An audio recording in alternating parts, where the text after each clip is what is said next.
My name is Chet Yong, and I'm with 22 Health Ventures. We are a pre-seed, seed, early stage venture capital fund, and we focus predominantly on health tech investments.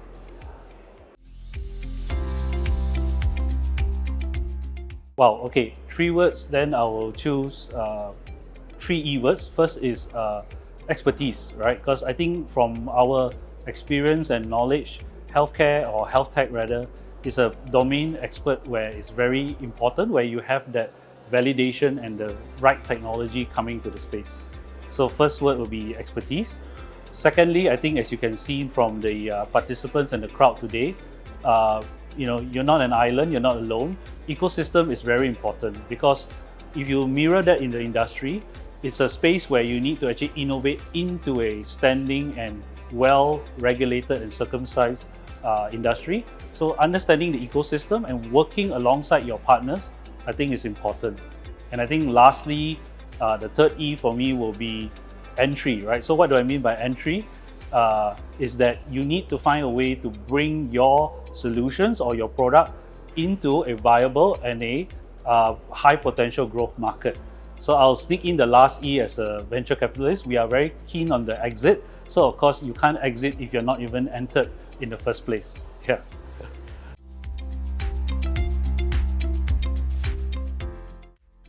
Okay, so I think the key part of the question here is 5 years, right? Which is not a long time, but yet not immediate.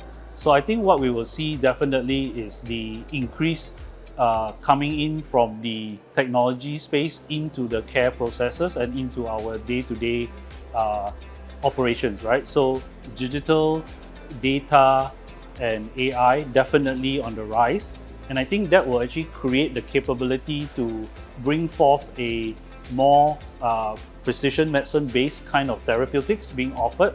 And of course, eventually, this will lead towards what I call it the embodiment of AI. That means we will prepare for all the digital and AI capability to transcend from the world of bits and bytes into the physical space. So I think maybe at the end of 5 years, maybe sooner, maybe later, you're going to get like real functioning robotic capability that is smart and able to be refined and sensitive enough to be participant in the the day-to-day of healthcare delivery.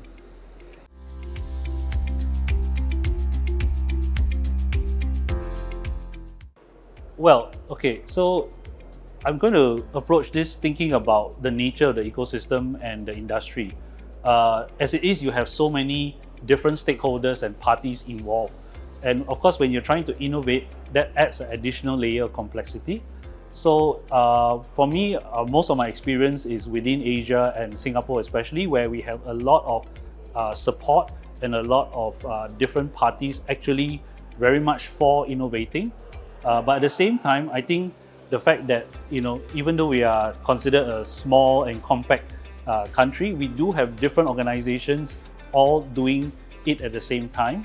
So for me, if I could have a feedback is that probably if we can combine and coordinate our efforts to a more centralized capability, I think that will actually help to deliver more concentrated impact. And I think for the founders and people who are innovating, that will help them to scale, because I think ultimately, for me, the Singapore story is not just here, or even the Asian story is not just here, but I think we want to always think about us to be at a globally competitive level. So I think they need all that help to overcome that initial hurdles. Yeah.